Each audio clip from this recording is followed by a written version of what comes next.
Well, that was all a little bit stressful because it's quite a tight fit on this trailer. Let me show you. It's just the length.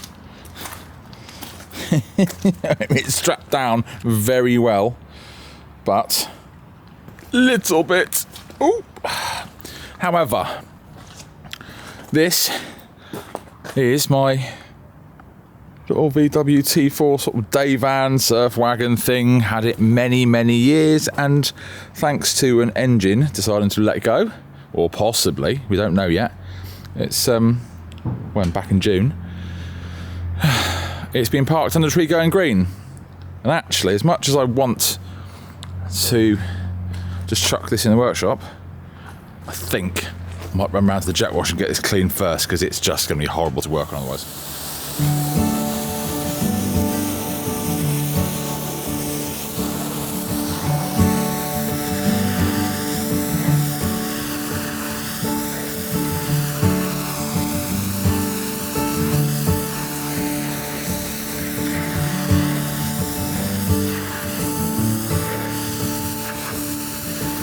I appreciate it's not a beautiful job, it's just something quick, so when you're touching it we're not covered in slime, but white.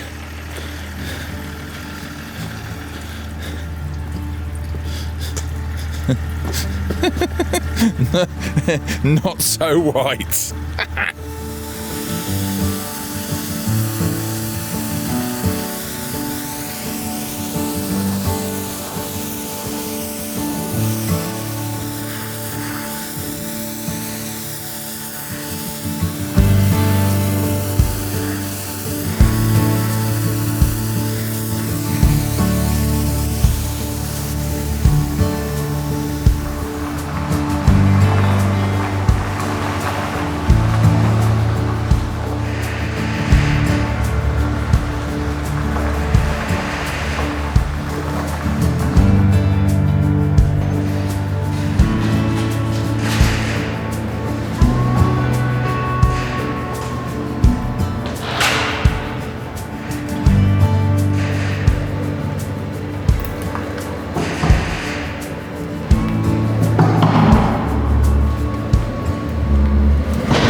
it's in,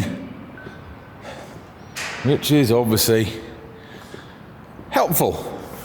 When I get a bit of help, I will push it into a place where it's not quite as obstructing access, although that's not too bad. Right. However, this thing it might look all right on the outside, but it's just going mouldy on the inside. It's just, unfortunately, been sat around for a very long time. Now, rightly so, you'll be asking the question, look, I haven't finished that. Why am I bothering getting that down here? Well, apart from the fact that it's not going greener sat at my house, I need to spend about half a day on that to work out whether it is an engine out and a complete rebuild or possibly a new engine, or whether the engine can currently be saved. So we're just dealing with the other problems like an oil leak and then the bodywork and all the rest of it, because we need to order parts. So I do need to spend a little bit of time on that quickly. Of course, I'm still waiting for parts for that. So why is this van looking so bad? I've had this van about 11 years, and ultimately it is a 2000 VW T4. So it's had a life. So we've got arches at the front here, and these are really from the fact that it's been pulled out because it's quite low, but it is going on the further down in the arches. I think this side isn't actually too bad in the way of having a kick in. No, there's a bit of the sills at the bottom here, and that rear arch. See, yeah, the rear arch is definitely going there. And it's all gone there, and that's not from. It's all gone there. Various marks and bits and pieces down here. I mean, unfortunately, the bottom of the door seals on the back, it's all rusting there, isn't it? It has had a life, this. Arch on this side. That's had a few dents and scrapes, same as this. All down the side here. Few dents at the bottom.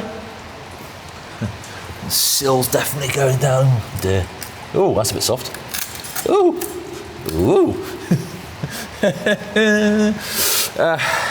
this is all pulled out. That bumper's all knacked, and so's that big crease there.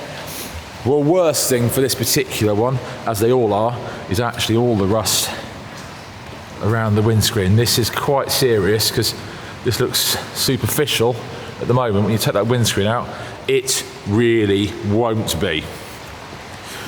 And that's just the bodywork. Engine's different matter. So, this is a 2.5 TDI, so turbo diesel injection, 5-cylinder, loads of power. I mean, look at all these cobwebs. That's how long that's been sat there, and that's no good for it and dry out. There's an intercooler there which is not supposed to be on it. So that's off a Mitsubishi L200. Now, what actually happened with this? You can start. You can see all the way down there. That's a lot of oil back there on on the turbo. It doesn't bode well. This was coming up to needing a clutch. You must see there's quite a lot of oil on that rocker cover there as well. It was coming up for needing a clutch. I had the cam belt done, and it looks, from what we can currently see, is as if the cam belt tensioner has gone. And if you look under here, that is a lot of oil underneath the engine, all over the sump, all coming out of the crank casing, and worse, that cam belt up there has actually got no tension in it. So ultimately, while the Range Rover Classic, which I'm working on for Billy, might be his little project which he's passionate about, I want to see done, ultimately it's not mine. That is one that I'm doing for Billy, and to get me back into this, he's very much helping me out in that respect as a good friend, to get me back into something that I have a passion for. This is mine. It's very unfortunate. It's sat around for a very long time.